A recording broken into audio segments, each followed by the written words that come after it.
मनसेच्या पर्यावरण सेना मागच्या 7 वर्षापासून दादर चौपाटीसह मुंबईतील समुद्र किनारे स्वच्छ करण्याचं अभियान राबवते आणि आज या उपक्रमाला 7 वर्ष पूर्ण होत आहेत। या उपक्रमामध्ये मनसे नेते संदीप देशपांडे आणि नितीन सरदेसाई सुद्धा सहभागी झाले। या उपक्रमामुळे मुंबईचे किनारे स्वच्छ दिसतात असं मत पर्यावरण सेनेचे अध्यक्ष जय शृंगारपुरे यांनी व्यक्त केलेलं आहे।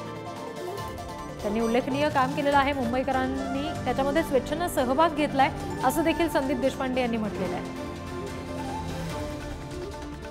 आणि त्याच्या सर्व सहकाऱ्यांचं, सर्व व्हॉलंटियर्सचं खूप मनापासून अभिनंदन आणि आभार मुंबईकरांतर्फे की त्यांनी सातत्याने हा विषय लावून धरला, या विषयाचा पाठपुरावा केला।